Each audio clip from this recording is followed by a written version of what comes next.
Although the School of the Air is the main part of our website these days, there are other sections that you can use and will help you learn. We're going to look at those other sections over the next 3 weeks during the August break. And this week we're going to be looking at the counties of England. Now this section has been on our website for 4 or 5 years now. It hasn't changed much and it's not going to change in the next year, but in August 2026 it will become the most important part of our site. Now some of you may know that I've made 3 journeys around the entire coast of England.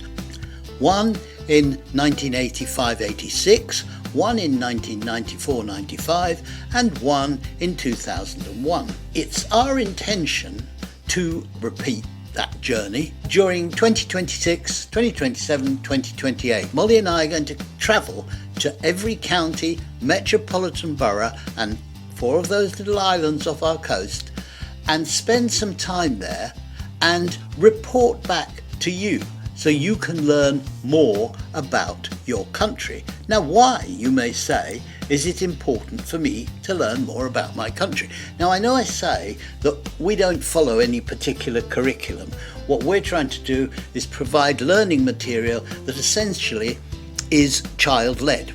So a child can look at it and think, oh, I'm going to have a go at this, or oh, I'm going to have a go at that. However, the key stage 2 of the English National Curriculum for Geography does say that children should be able to name and locate counties and cities of the United Kingdom, geographical regions and their identifying human and physical characteristics, key topographical features including hills, mountains, coast and rivers, and land use patterns, and understand how some of these aspects have changed over time.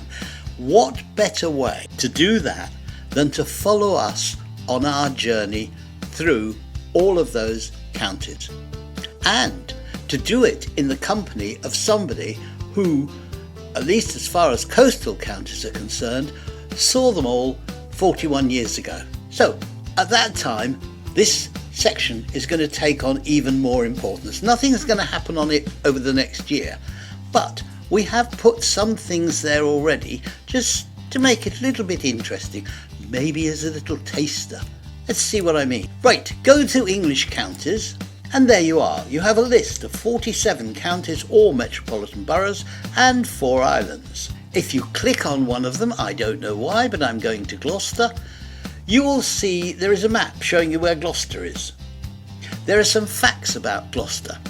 How big it is, has it got a coastline, what's the population, what's the density of population, what's the major town, and whether there are any World Heritage Sites or National Parks. Right at the bottom, fun facts, how big is Gloucester compared with everything else, the population compared to everything else, and what's the density of the population compared to everyone else. As I said, there is something there already, because if you click on there you will see we have got a royal connection, we've got Gloucester Eats, I'll explain a little bit more about that in a minute.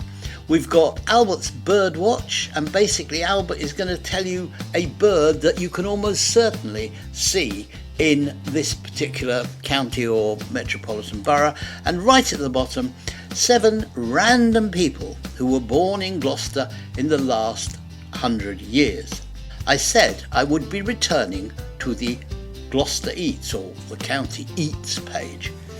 The reason for that is, way back during the time of COVID, this section had been on the site for about a year then. People were getting in touch with me and saying, what can we do? We've got our children at home, the schools are setting them some work, but there's not really enough and it's not very interesting. What could you do?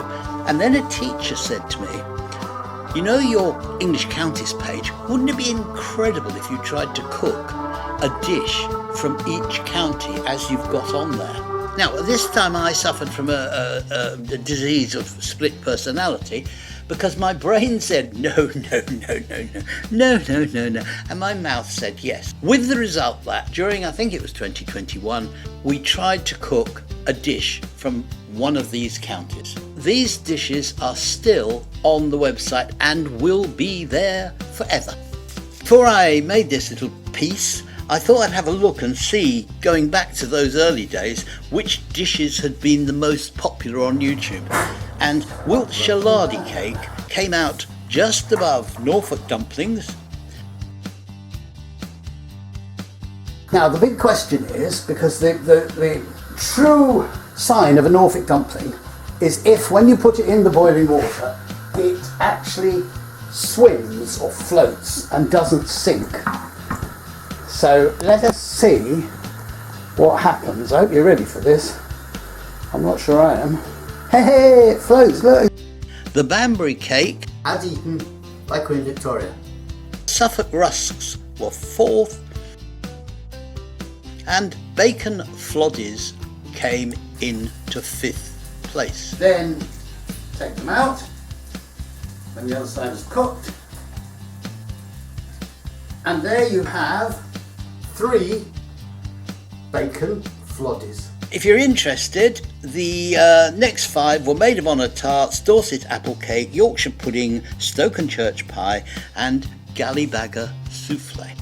Now, those videos are still on the site, as I said. You can go and have a look at them.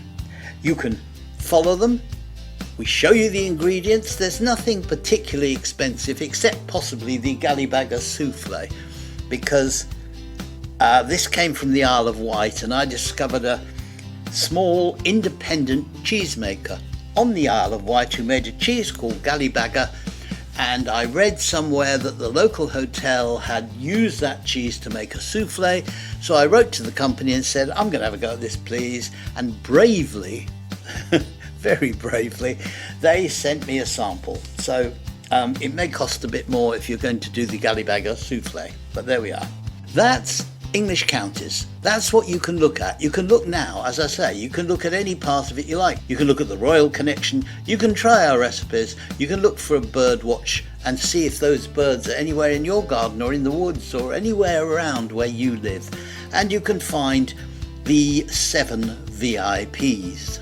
Then you will be ready and waiting when we start our journey in the end of August 2026. Enjoy.